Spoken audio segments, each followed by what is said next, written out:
اب ایسا نہیں ہوگا، اب ساری صورتحال تبدیل ہو گئی ہے۔ 10 مارچ کو یعنی آج 13 مارچ ہے، 3 دن پہلے سپریم کورٹ آف پاکستان میں ایک بہت بڑی تبدیلی آ چکی ہے۔ سردار طارق مسعود صاحب، یعنی وہ سردار طارق مسعود جن کا پورا دور جو ہے جب سے انہوں نے سپریم کورٹ آف پاکستان کے جج کے طور پر کام شروع کیا اور 10 مارچ 2024 تک، یعنی ان کا پورا دور عدالتی نظام، عدالتی تاریخ، خود عدلیہ کے ماتھے پر کلنک ہے، شرمندگی کا باعث ہے۔ جس قسم کے فیصلے سردار طارق مسعود صاحب نے دیے، جس قسم کی زیادتیاں تحریک انصاف کے ساتھ کی، جس قسم کا انصاف کا قتل سردار طارق مسعود صاحب نے کیا، یہ وہی سردار طارق مسعود صاحب ہیں جن کے پاس جو بھی تحریک انصاف کی درخواست گئی، تحریک انصاف کو اس کیس میں ریلیف نہیں ملا، خواہ وہ ایگزیکٹوز کے تھرو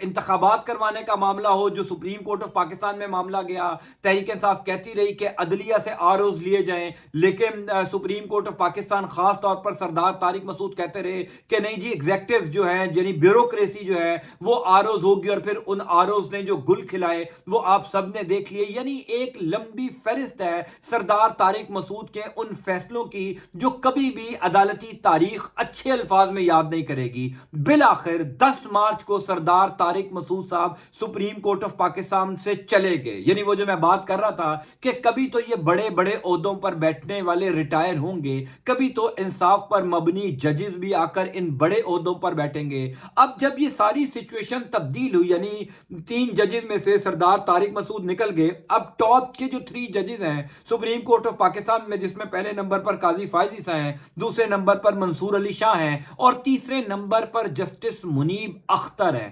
جسٹس منیب اختر پاکستان کی عدالتی تاریخ میں ساری زندگی یاد رکھے جائیں گے۔ میں اکثر یہ بات کرتا ہوں کہ 9 مئی کے بعد سے لے کر اب تک کچھ ججز ہیں جنہوں نے پاکستان کی عدلیہ کا وقار اس گھٹن کے ماحول میں زندہ رکھا، یعنی جہاں پر ہر طرف سے عدالتی فیصلوں کو بے وقت کیا جا رہا تھا، جہاں سے ہر طرف سے ججز دباؤ کا شکار ہو رہے تھے، ایسے ایسے فیصلے دیے جا رہے تھے جو کم از کم پاکستان کی عدالتی تاریخ میں کبھی نہیں دیے گئے۔ پاکستان بھر کے قانونی ماہرین پریشان تھے کہ یہ کس قسم کے فیصلے ہماری عدالتیں دے رہی ہیں۔ اس تمام تر گھٹن کے ماحول میں منیب اختر کے سامنے جو کیس گیا، منیب اختر کے سامنے جو پٹیشن گئی، منیب اختر نے دبنگ فیصلے کیے۔ کہا جاتا ہے کہ منیب اختر ایک اپ رائٹ جج ہے، اسی وجہ سے جب سے chief justice Qazi Faez Isa supreme court of Pakistan میں چیف جسٹس بنے ہیں، انہوں نے اپنے ساتھ کسی ایک بینچ میں بھی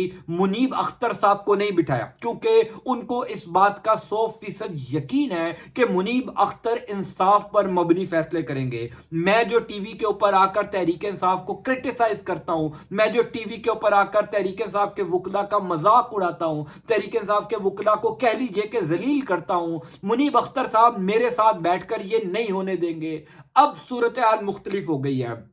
پریکٹس اینڈ پروسیجر بل کے تحت اب جو بھی بینچ بنے گا، اس بینچ میں جو جو ججز شامل ہوں گے اس میں منیب اختر کی رائے بھی شامل ہوگی۔ صرف قاضی فائز عیسیٰ ڈیسائیڈ نہیں کریں گے کہ تحریک انصاف کا اگر کوئی تحریک انصاف کی اگر کوئی پٹیشن آئی ہے، تحریک انصاف کی اگر کوئی درخواست آئی ہے، تو اس درخواست کو کون سے ججز سنیں گے، منصور علی شاہ اور منیب اختر صاحب بھی سنیں گے۔ اچھا، پہلے کیا ہو رہا تھا؟ پہلے حضور والا یہ ہو رہا تھا کہ سپریم کورٹ آف پاکستان میں جب 3 ججز بیٹھتے تھے تو 2-1 سے فیصلہ آ جاتا تھا، یعنی قاضی فائز عیسیٰ اور سردار طارق مسعود چونکہ ایک سائڈ پر ہوتے تھے، ایک پیج پر ہوتے تھے، منصور علی شاہ مختلف ہوتے تھے۔ یعنی یہ جو بلے کے انتخابی نشان والا بینچ ہے، یہ جو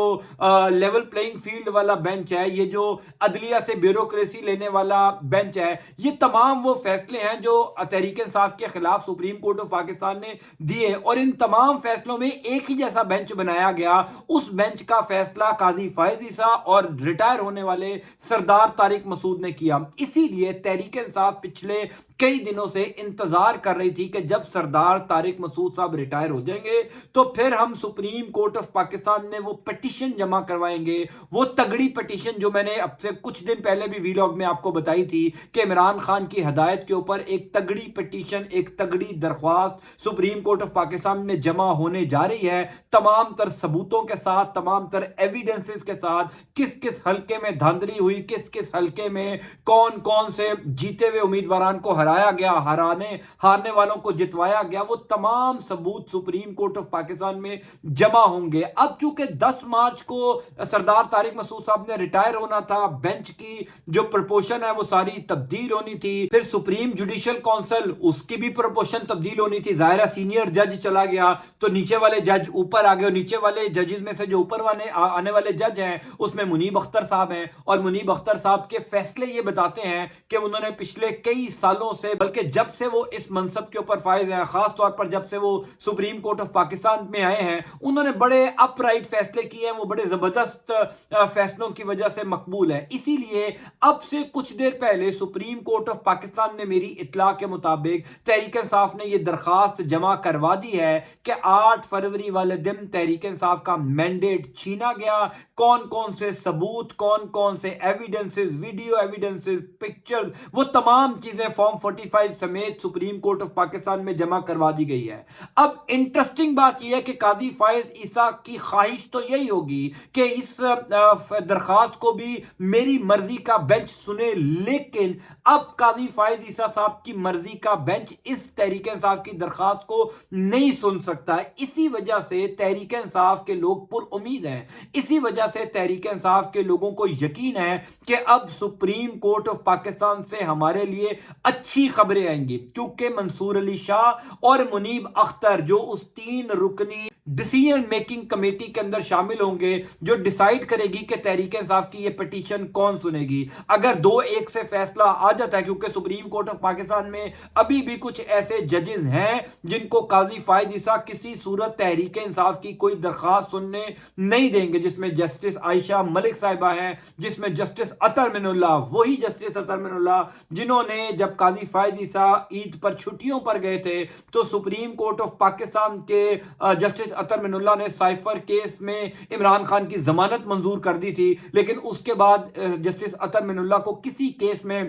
نہیں بٹھایا گیا، کسی بینچ میں نہیں بٹھایا گیا۔ اسی طریقے سے جسٹس منیب اختر ہیں، اسی طریقے سے اور کچھ ججز ہیں جن کے بارے میں کرسٹل کلیئر ہے کہ اگر یہ کسی بینچ کا حصہ بنیں گے تو انصاف پر مبنی فیصلہ ہوگا۔ لیکن اب چونکہ یہ پرپوشن تبدیل ہو گئی ہے، قاضی فائز عیسیٰ صاحب چاہ کر بھی ان ججز کو تحریک انصاف کی درخواستوں سے دور نہیں رکھ سکتے، ان کو بینچ سے دور نہیں رکھ سکتے، ان کو بینچ کا حصہ بنانا پڑے گا۔ اسی وجہ سے شہر اقتدار میں یہ خبریں گردش کر رہی ہیں کہ جناب والا یہ جو بڑے بڑے عہدوں پر بیٹھنے والے ججز تھے، ان کے ریٹائر ہوتے ہی اب صورتحال تبدیل ہو گئی ہے۔ میں بس آپ کو ایک ہی بات کہوں گا کہ جب آپ پچھلے 2-2.5 سال میں جو کچھ تحریک انصاف کے ساتھ ہوا، جتنا بھی کریک ڈاؤن ہوا، جب آپ ان معاملات کو دیکھیں تو یہ شعر ضرور یاد کریں کہ تم سے پہلے بھی جو ایک شخص یہاں تخت نشین تھا، اس کو بھی اپنے خدا ہونے پر اتنا ہی یقین تھا۔ لگتا یہ ہے، بظاہر یہ لگ رہا ہے کہ سپریم کورٹ آف پاکستان میں سردار طارق مسعود کے جانے کے بعد کم از کم سپریم کورٹ آف پاکستان کی حد تک امن کا سورج ضرور طلوع ہو چکا ہے۔ آئندہ آنے والے کچھ دنوں کے اندر یہ ثابت ہو جائے گا جسٹس منصور علی شاہ کے کنڈکٹ سے کہ وہ قاضی فائز عیسیٰ کے ساتھ کھڑے ہوتے ہیں یا وہ انصاف اور آئین اور قانون اور پاکستانی عوام کے جذبات کے ساتھ کھڑے ہوتے ہیں۔ میں آپ کو اس حوالے سے انشاءاللہ تعالیٰ اپڈیٹ کرتا جاؤں گا۔ اللہ تعالیٰ آپ کا، آپ کے اہل خانہ کا حامی و ناصر ہو۔ اللہ حافظ۔